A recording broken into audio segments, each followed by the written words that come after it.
you've got to have a tolerance for delayed gratification. And you have to have a tolerance for risk.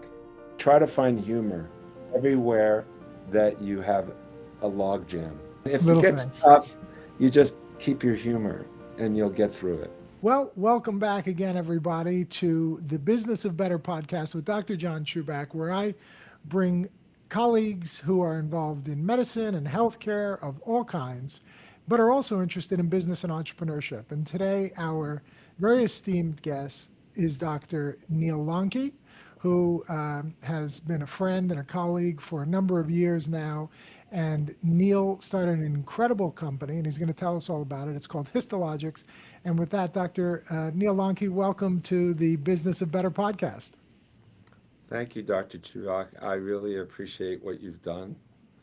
How let's just say, not set in stone as an innovative practitioner you are, and you're always trying to grow, and both in business and in medicine. And I think we relate to that, and I'm looking forward to explaining my journey and the Histologics journey and the roots of some of where this came from and where it's going. Yeah, wonderful. Thank you so much for the kind words. It's a pleasure to have you. I know we have some things similar in our background. I think we're both Northeast kids, if I'm not mistaken. And in addition to that, my father was an OBGYN, and my understanding is that your background and your current clinical practice is in OBGYN. So why don't you, Right. for our listeners, just give us a little background about yourself and the early part of your career? I'd love to. So if we're going to end, always begin with the end in mind, right? So Correct. how the hell did I get here, right? So it's like uh, I started out in medical school.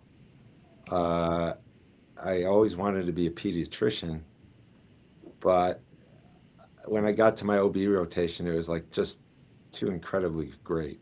And you could do surgery, you can do medicine, you get a little pediatrics. This obstetrics thing is so cool, and you bring in life into the world. And, at Stony Brook, where I went to medical school, I grew up in Long Island. I went to Buffalo for undergrad. I went to Stony, so I was a New York guy. And when I did my residency, I did it at Harvard UCLA. So I went across the country in a totally new culture. Yeah, big But move for you. yeah, I had family that has started to migrate. I have professional brothers. One was in aerospace, and one was he was a fellow at UCSD in pulmonology and stayed and became a faculty member there. So it was like natural for me to want to move to California. My parents had planned on retiring there.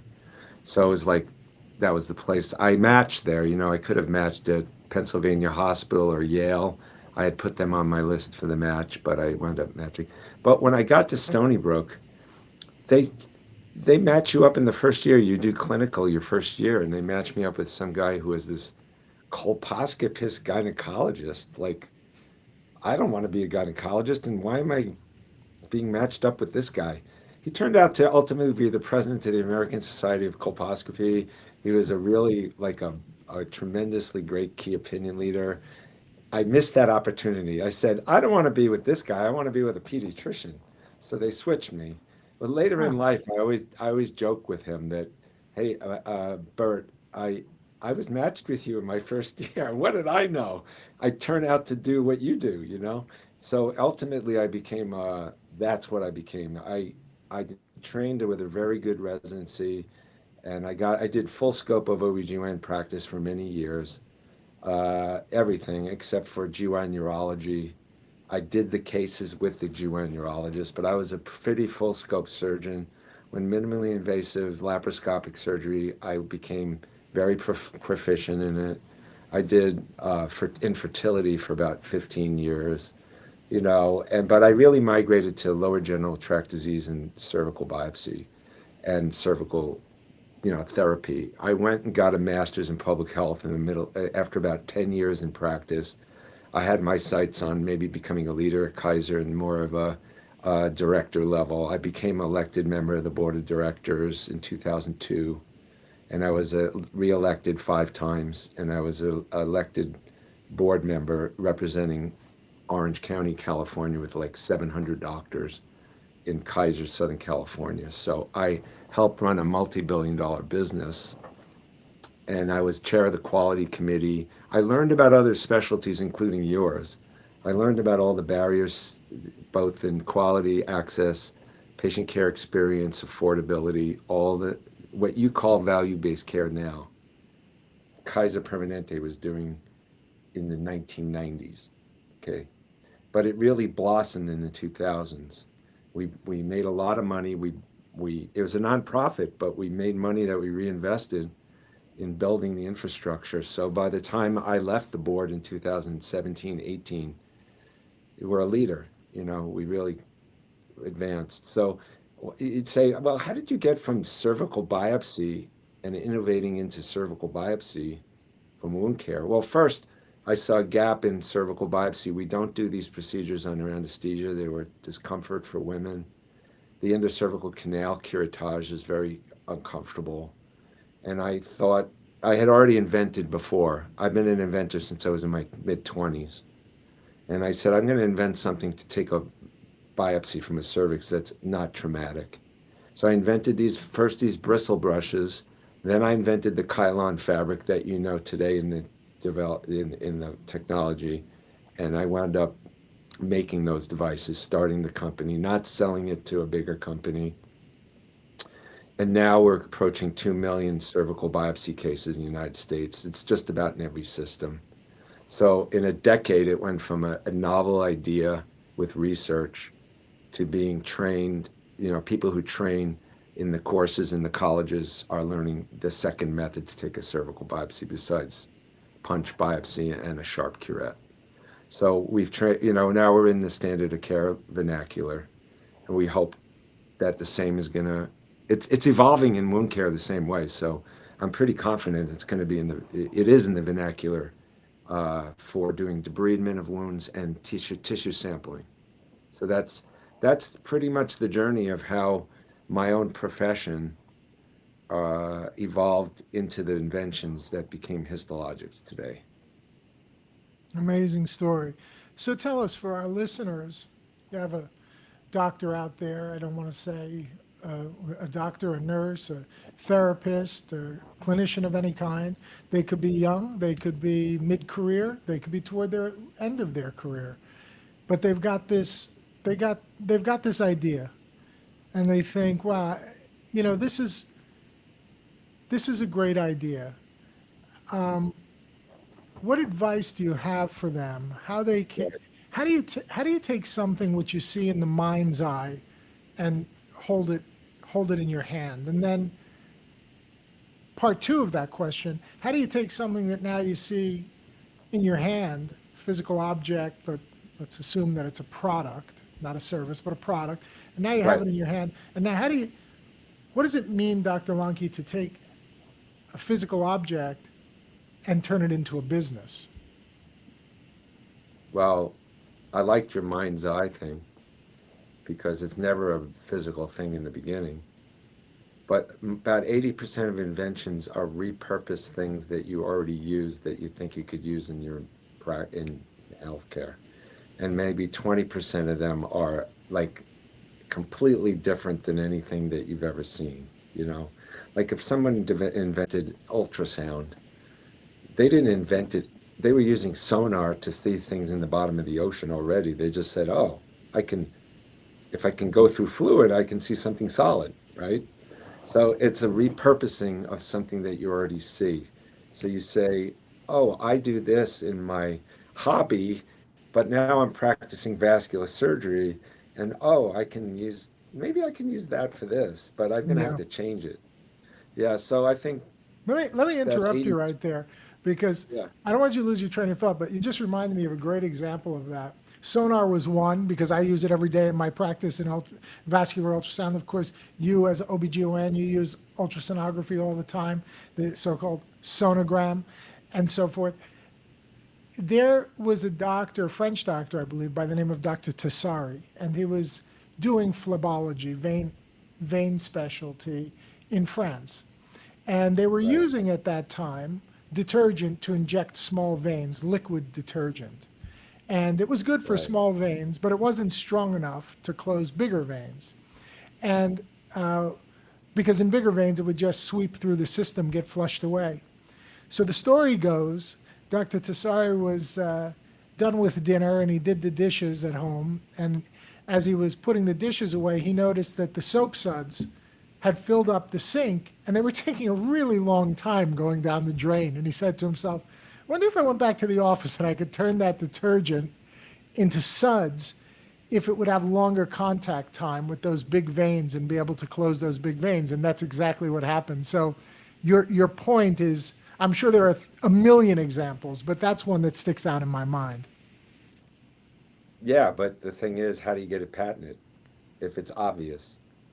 So I'm a multi-patented inventor. I think you're an inventor too. I am, It's yeah. like you have to make it innovative enough that it's not like something that existed before.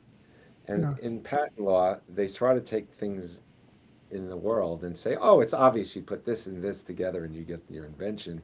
And you say, why has it never been done? It's not obvious. And you argue. So it's 80-20 rule. So if you look at my invention for my previous invention, I'll tell you the story of my brother Marty, who passed away in 22. I'm sorry. He's a physicist in the aerospace industry. He helped the team that designed the guidance system for the MX missile for Northrop. Then he helped design the guidance system for the Jet Propulsion Lab that took the Galileo probe to Jupiter. He's pretty stupid guy, as you could tell. Brilliant man, He obviously. was really is much smarter than me. So he helped me with the current histologics some. He's on some of the patents actually. But when I was a little boy, he's 12 and a half years older than me, he was. So it's like he'd bring home these chemiluminescent lights, like the glow sticks, like if you go Hmm. to a party or a concert, right? Well, they were originally invented for the military to guide helicopters down in the Vietnamese War and for lights that didn't emit electromechanical energy, so they couldn't be picked up by technology. Like, so they were cold lights. So he used to bring them home for me as like a 9-year-old kid to play with as toys. And he actually his thesis was on chemiluminescence for his PhD. So he was part of that. And so I said, Marty, when I was a resident Is at that the home, same? Is that the same thing that happens in fireflies? Is yeah, that firefly chemistry.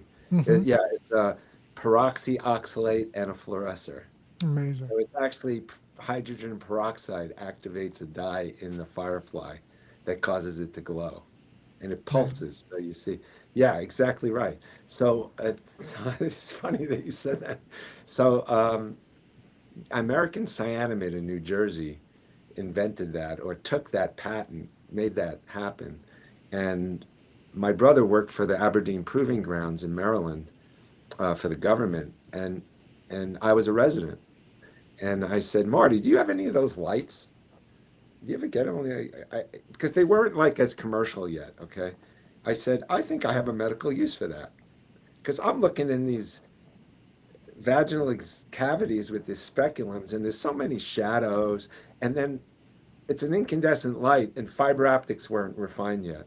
And it's like if a gooseneck lamp hits a woman's thigh, it'll burn her.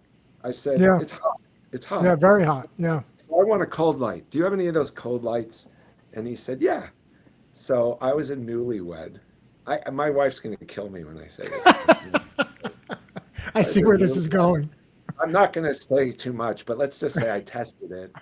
And I talked to my brothers and I said, if we can make yellow light, like room light, we have an invention and we could start a business. We always wanted to start a business together, guy. I have another brother, the pulmonologist, the physicist, and myself.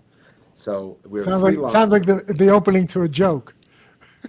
We were three Lonkies, so we named our company Trilon, Oh, nice. and it was a three-sided pyramid. That's a Trilon. So it's like really cool. We started the company with the chemiluminescent light for medical exams, and I was doing my colpo rotation. Now I know where Kylon come from too, right? I'm Kylon's Lonky. Just that's what I'm saying, right? I got the lot. I'm I a never I'm a put word that together in my head I- before. That's amazing. I'm a word guy. Yeah. So like so I went to you know, I went to the Copo course. I had a great trainer. They use green light to accentuate blood vessels. Because with green light and red blood vessels, they turn black. So under a colposcope magnification, you can see the vascular patterns. And vascular patterns are important for guiding biopsies for colposcopy. So I said, can we get some green chemiluminescent lights? They didn't do anything. So then I invented, and I found the spectral frequency because we use acetic acid to dehydrate this so the acetyl white lesions glow or come out with colposcope. But with chemiluminescent light, they glow. So I invented speculoscopy, which is chemiluminescent light, spectral frequency, enhanced visualization with a small magnifier of the cervix. And in the 1990s, we started Trilon and we sold cancer diagnostics. We got FDA clearance 510K on an adjunct to the pap smear, just like HPV testing is an adjunct to the pap smear. And our motto was there are lesions you can see that you can't sample, and there are lesions you can sample that you can't see. So when you put in vitro and in vivo together, you get a very highly specific and sensitive screening test for cervical cancer. That evolved to fluorescent spectroscopy from what I invented. And that's something like what you see with inventions in our field of wound care, like moleculite, for instance, things like that, where you can see either organisms or lesions with specialized illumination. Then people said, I see these things. I'm a primary care doctor, and I didn't buy all those fancy gynecologic colposcopy tools. Do you have anything that I can use to biopsy like to biopsy a cervix? I said you should be colposcopy trained, but if the patient is indigent, you need to know immediately. I'll get back to you. And I invented the biopsy brushes following the lights in Trilon. The first generation of devices that were not as good as the ones that we have in histologics today. So that is where the beginning of brush biopsy started, became brush uh, brush sampling with like cytology or to brush biopsy. Then, after a decade of doing cervix, I had a wonderful colleague that it brought me to the Society of Advanced Wound Care meeting in Vegas. I don't know, 5 years ago, 4 years ago. And I said, oh, there's such a gap between sharp debridement and just wiping something off with a cloth or with a gauze. There's a gap. Inventors fill gaps. You're an inventor, you fill a gap. You saw that you wanted something preventative, your product lines, right? Why am I treating all these people? I can actually treat them and prevent a recurrence. So you saw a gap. Well, I saw a gap in wound care. We needed microsurgery, not macrosurgery of wound debridement, microsurgery of wound debridement. We needed an OBGYN, by the way, too. That's a whole other story. But I said I could shave out necrosis in semi solid tissue. And if I go the right way, I can start even shaving out solid eschar using these micro brushes because the same Kylon material that biopsies a mucosal surface like a cervix or a canal, can actually shave away epibulum, eschar, slough, and you've got a chance to use it in some degree so you understand the concept of using friction versus cutting. So the whole patent family is re-engineering a fabric that resembles Velcro, but is re-engineered to be in a different configuration with a different, uh, uh, I don't know how to put it, flexibility level that will respond to tissue surfaces differently, that can be sterilized, that will still work. And so your original question is, how does somebody with an idea that maybe even made a prototype make it a product, right? That was your original question. Yeah. kind of took you through my journey, but if someone has an idea, the first thing they have to do is protect it. They have a year to protect it. If it's that novel, they've got to put in a provisional patent if they think it's really good and it's going to be a business. For our listeners, Neal, is that expensive? I'd say the best patent lawyers always have the end in mind. So mine says, Neal, I'm going to write your provisional like it's a patent. We're going to cover everything so that we don't miss something when you actually want to invent it a year later and you say, oh, I wish I would have thought of that. So we're going to make your provisional. So the answer is it can go from anywhere from $1,000 if you go really dirt cheap and you don't do it, I would say the right way, to several $1,000s, even up to $5,000 if you're going to get a really high level law firm to create a really great provisional patent where you have a pretty broad description in the specification. It's called the introduction, and your illustrations are going to be varied. So you think of different configurations of what you're inventing, so you try to cover a lot of bases. But yes, you got a year from when you invented it and you're showing it from public like say you do a research study on it, you got a year to put a provisional. Otherwise, it's in the public domain. You can't patent it. So always Interesting. think about As intellectual as long property. as it's assuming that you've exposed it somehow to the public. If it's still living in your head or on a piece of paper in your desk drawer, you're okay. But if you've presented it somehow into the public domain as a new idea, then it's it's free game after 365 days apparently. If you don't act on it, someone else could. Yeah, the other thing is if you're starting to think about a business, you don't want people disclosing it, so you get non-disclosure agreements, and you have to have those in your file. So you say, okay, I may have a business, let's say a manufacturer, right? Or somebody else, a colleague or a business partner. You want to make sure it's confidential. You don't want to have it in the public domain. And so now you've got a real thing, you know, I don't know. I'm trying to think of something in your field that's funny. Tell me something that's funny in your field. Funny? I don't know about Yeah. funny, but I know, for example, I'll give you a good example of something that really happened. The the original technology that came out for endovenous thermal ablation of veins was a radio frequency device. And Right. then a bunch of other guys saw that that worked and it was gaining popularity. So somebody else said, well, why couldn't we use a laser fiber to burn it? And does that infringe on the patent? And that became a big problem that cost a lot of people a lot of money because the guy said, no, any thermal injury should be under my patent. So So I'm thinking like, what if you activated the laser and God Bless America played in music on the vein? It's- I don't know. I just made like I always say a musical pap smear. So I'm doing your pap smear. You can tell I'm doing it because you can hear music playing. I mean, it's sort of stupid, but I always say, if you think of it and it's feasible, you're gonna try to mock it up. I can tell you how I made this device. Hold on, I'm gonna get it. All right. So this device is my first device, and it's for crevice debridement. It's got the Kylon fabric on it, right? And thank you. And it it's shaped like a dilator, and a cervical canal is tight, like like a cylindrical donut, right? And you've got to get it in the canal. And what we do is instead of shaving with a curette and hurting women because it's very painful, they don't feel rotation. So when you rotate it, they're not feeling much. And then it shaves all the tissue out and it collects it, right? So how did I invent this?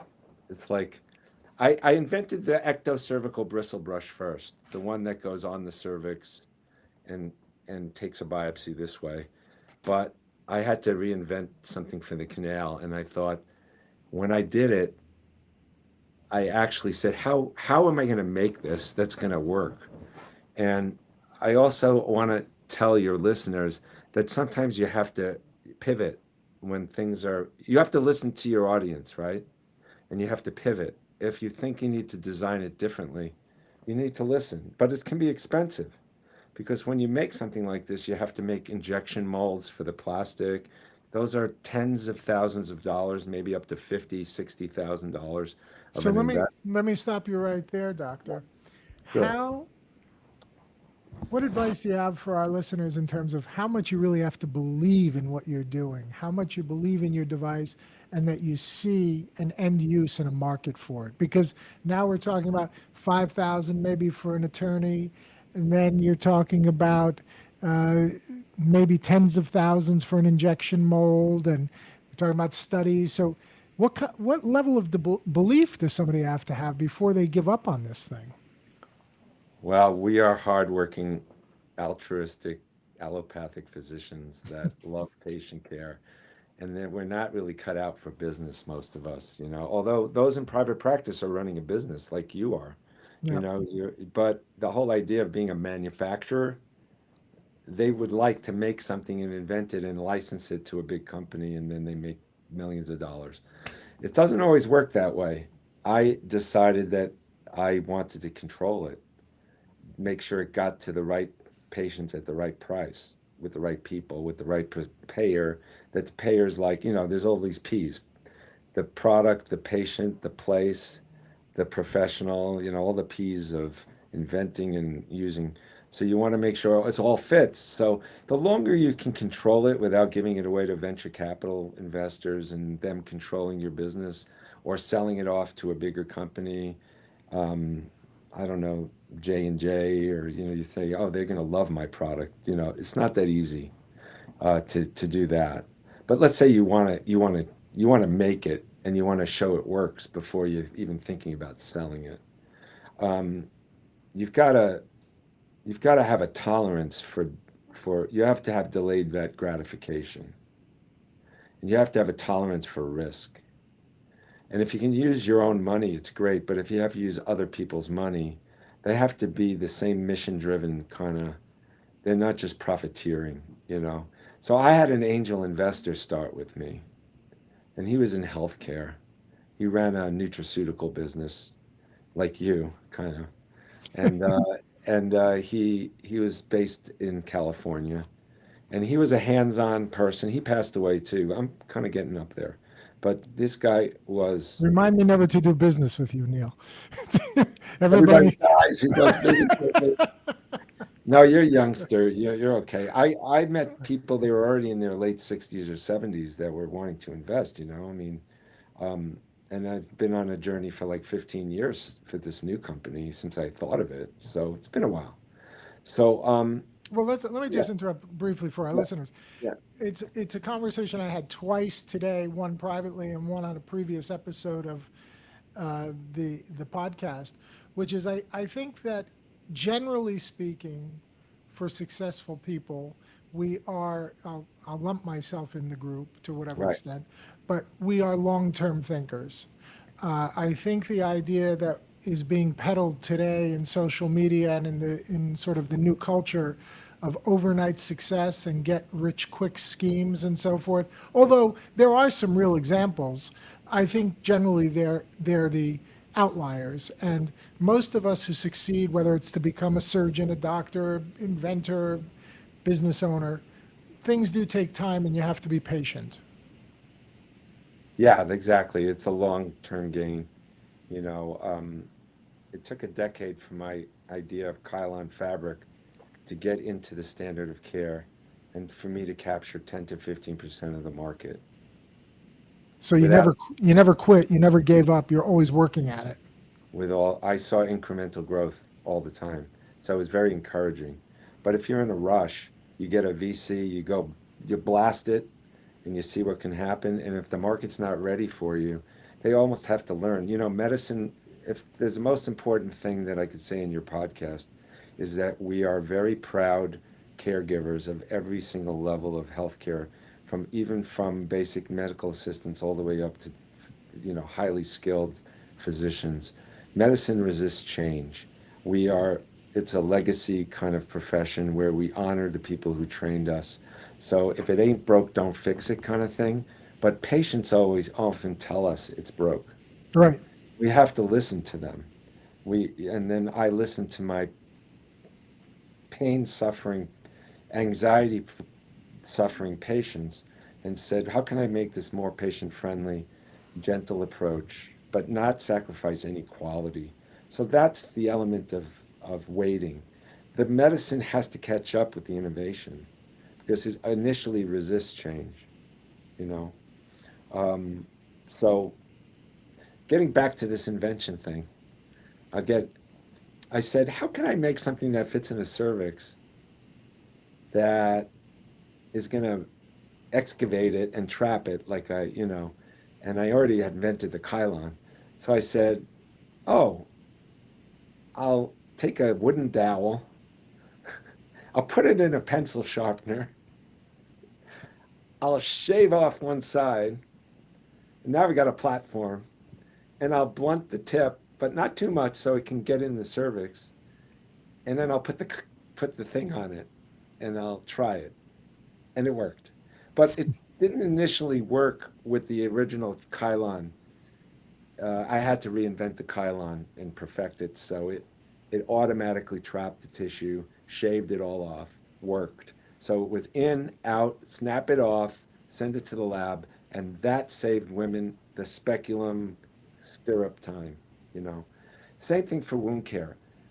I started to bring these devices into wound care, and the first thing that people told me is wounds are bigger than that. And so I invented the finger cot, right? which I love. Yeah, You amazing. can put a finger on anything. And I just invented this one, which we got to get to you, that is a soft biopsy at the top, so you can cut, and it's a sweeper on the side, and it will saucerize wounds. It's great for the wound margins, and you can't see it because it's translucent, but there's a ruler Oh, because you cool. got you got to document the depth, the width, and the length of the wound, right? And I have a very large device in development right now for burns and for very large wounds that you're going to love. You don't really care for that kind of patient care, but in Yeah. burn centers, in long-term care facilities with large decubiti, it's going to be quite good. And it auto collects all the stuff that comes out of the wound. It doesn't use any technology because I'm using basic technology. I can make these very affordable, you know. That's part of the equation. The key equation in healthcare is quality, which includes safety, plus access, which means how easy and quick is it, throughput. Can I see more patients a day because I save some time because I'm using something more efficient? And service, which means do I like this? And more importantly, can my patients tolerate this and actually don't run away when I'm showing them a scalpel and I'm going to clean their wound versus this? And so patient care experience over the affordability of the cost. So that improvement has to be affordable, right? Or unless it's a wound graft and somebody else is paying for it.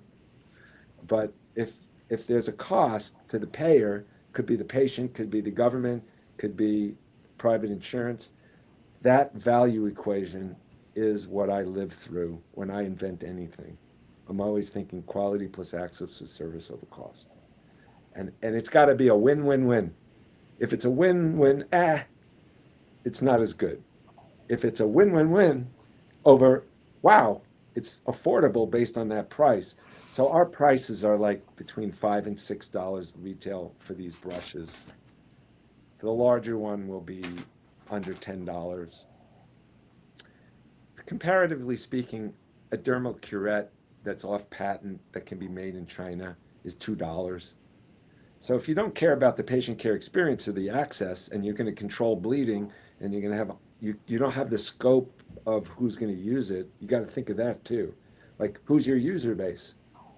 For Kylon, everybody's the user base because if you have do you have a medical assistant that you work with or an RN that Yes. brings, and if you had a patient who was being roomed, um, your RN could just use this like a paintbrush when they take the dressing off and just get the wound ready for you. And they've debrided all the slough off the wound without cutting. So we have an instructions for use for just wound hygiene. level.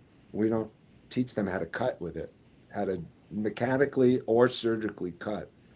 Believe it or not, this fabric is a wound hygiene paintbrush, a raking device, mechanical, or because it's flat, when you can compress the hooks completely and you twist it, you torque it, it becomes a cutting tool. But not using a sharp edge, using friction to cut. So the the the the special thing about Kylon, which in Jim Collins' book Good to Great is your hedgehog, right? That's what he says. It's like a hedgehog protects itself from being eaten. Its hedgehog is not being eaten, right, by a predator because it's got spines. So our hedgehog, Kaiser's hedgehog, is integration because you got the health plan, the hospitals, the medical group. Everybody knows everything about you, even without a medical record, which we have a great one now. But for histologics, our hedgehog is the versatility of Kylon as the three elements of wound care, plus almost every level of provider. You're a vascular surgeon. You liked it. I loved it. I love Nurses, it. nurses who do remote care like it more because when they go out a wound and they say, "Hi, Mr. Jones," and they go, "Hi," they go, "Oh, you're here." They don't go, "Oh, you're here." Like it's like they don't feel. I'm going to say this, and I hope you don't get angry. Nobody fears the finger, or I don't That's want the to say. tagline. I, well, I don't want to say this because I don't know who your watchers are, but I'll tell you offline the other thing I say. But nobody fears the finger. So when they come at it with a finger with Kylon, they can go light and they go, I'm going to go a little deeper. And now you've got mechanical debridement.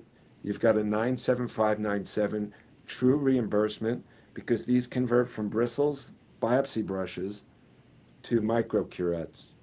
So you say I frictionally debrided at a mechanical level to remove the, and then if you say you need to do surgical, selective surgical, you say I pressed, deployed the curettes, penetrating the tissue, and when I twist it, I'm shaving it.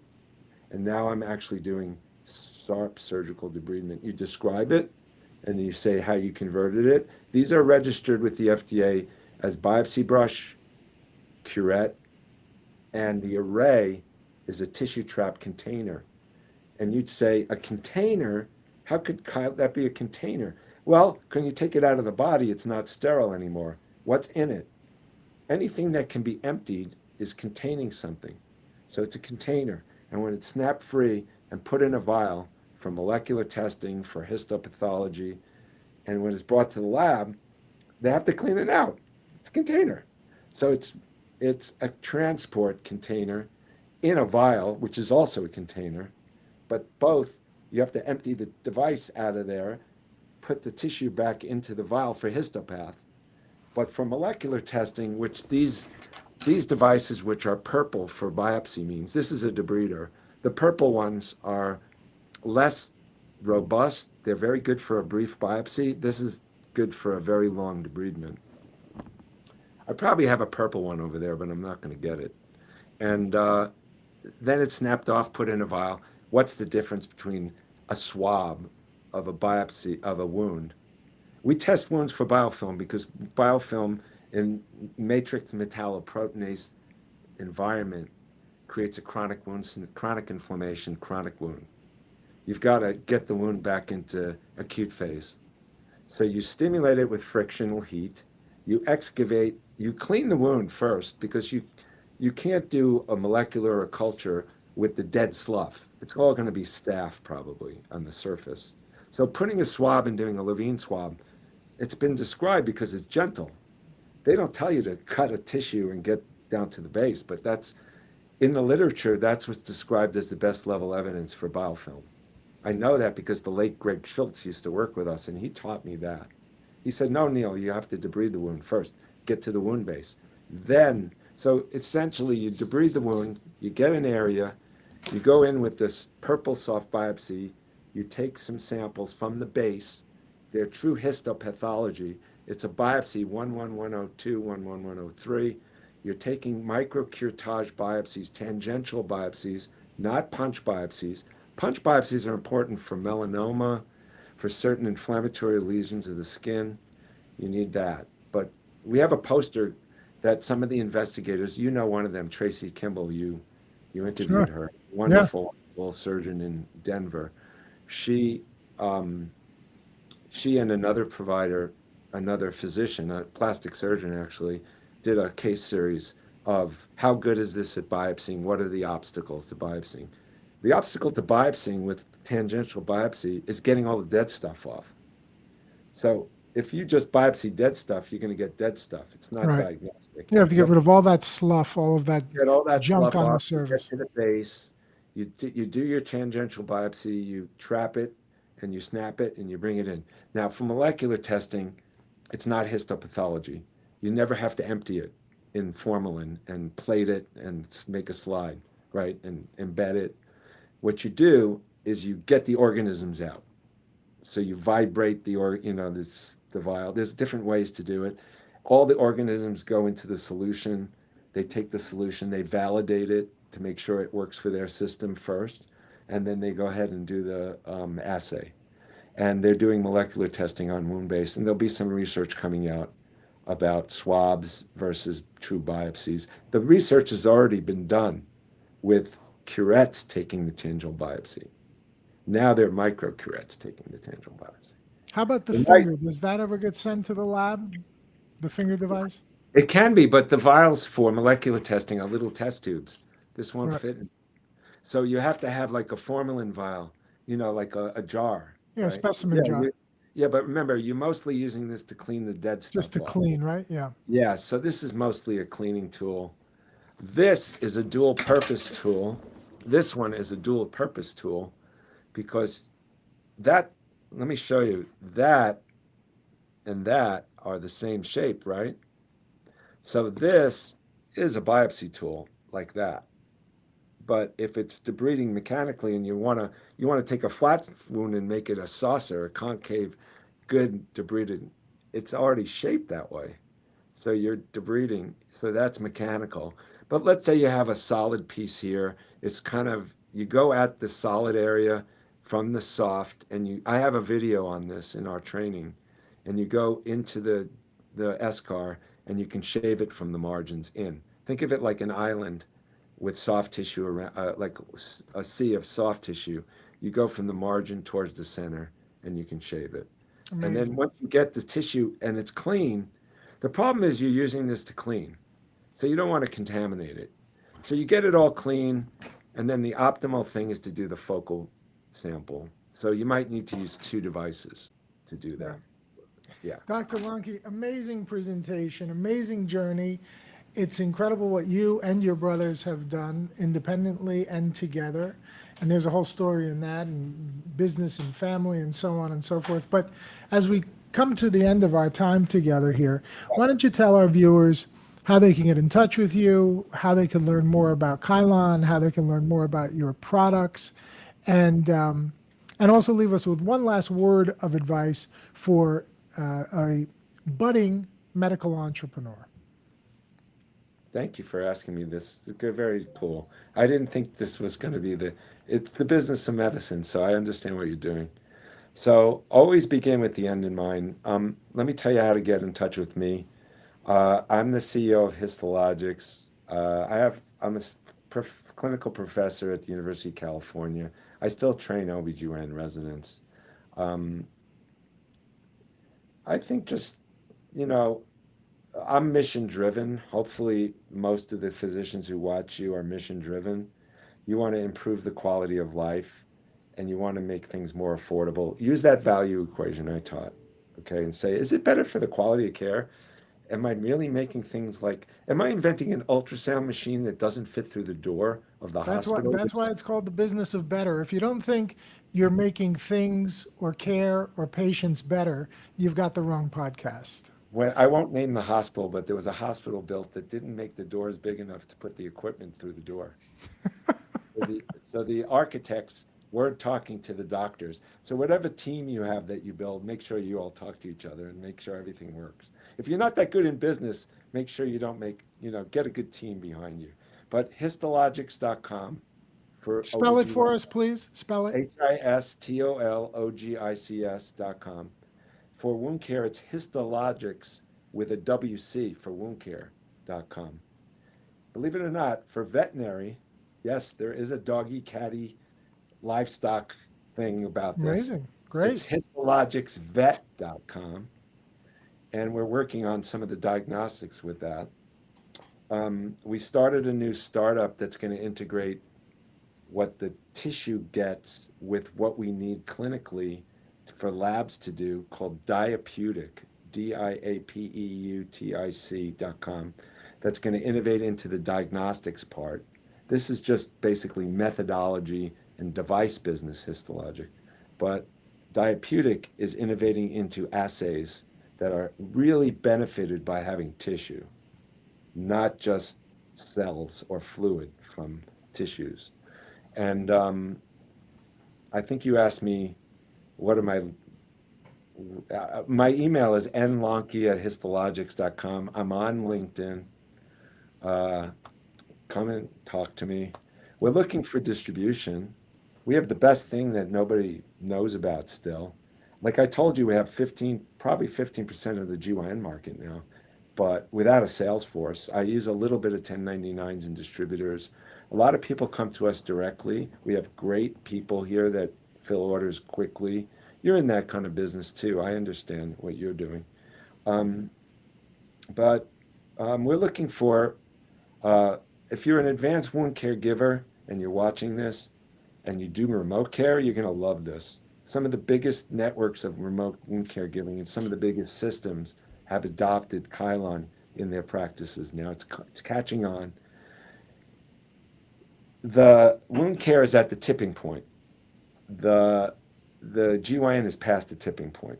It's in the vernacular. It's in the standard of care. But wound care is right at that tipping point. It's really coming on strong. We're going to be in Boston next week at the Advanced Wound Care Summit, and we're a finalist for the Innovation Award. And it's like we're the lowest average sales price product on that list, and half of it's business and uh, half of it's technology and medical benefit. And it's like we have a way big medical benefit, but we have a low average sales price product. So what do you have to do? You have to do millions of them, and Yeah. we're about 2 million now. And then the Fantastic. last thing I would say for your watchers is um, every time that you're in your world and you say, "What if I had this?" and then you stop and say, someone else, yeah, it'll happen. I'll check it out when I get it, and say, oh, or if you're sleeping one night and you have a dream, write it down and then say, I could do that, and start the process and get the right people on the bus, right? And that's the good to great thing too, getting the Yeah. right people on the bus. And then you move into actuating and then testing it and be patient, right? John, we have to be patient, right? Absolutely. The journey of 1,000 miles begins with the first step, but you have to be willing to take that step and then every step thereafter. And you have to be tireless and you have to be motivated, like Dr. Neal Lonky, who was our guest today. And it was my privilege to talk with him once again. And I encourage everybody to reach out to him. He's a great man, a great educator, a great clinician, a great friend, and a great inspiration to me personally. And Thank you. Neil, I want to thank you once again for being on the Business of Better podcast. It was a real treat. It's a treat to talk to you, tell my little stories. I'm a storyteller, kind of. I like it. And, there's a great journey behind every new invention or every in progress, right? That's And right. we have, and my last thing I'll say is you better love your family members if you do business with them as inventors or business. Like you have your son, right? That's right. Both of my sons, yeah, and my wife, Yeah, and I it mean, can be a real you challenge, but it it can can be a also be a real challenge. blessing. A it can real be a gift. blessing because I was so separated from my brothers growing up, and then we came together. It was such a wonderful thing Yeah, in the it end. can be a wonderful thing. Don't don't uh, don't listen to all of the negative stories. It's a challenge, but uh, any partners whatsoever is a challenge. I'll leave you with this, Neil. My father used to say, "Rest his soul." If partners were good, God would have had one, and that was an original. But they are good because it's always easier when you have great partners. It's easier to share the work and share the load, and it's a challenge because everybody always feels maybe they're carrying a little bit more of a load than the other guy. But it's something that's worth working on if you have that opportunity for our listeners. So with that, I'm going to say But try goodbye. to Go try to ahead. find try to find humor Yeah, everywhere that you have a log jam. Just take a moment out and say, "This could be pretty funny," and yeah, just write it down, and then keep your little things together. Like I'll leave you with this. This is called Soft K Bride. K is for Kylon, bride. So bride is like, who am I? I'm the father of the bride. So you always think of stupid, funny things, and if it little gets things. tough, you just keep your humor, and you'll get through it.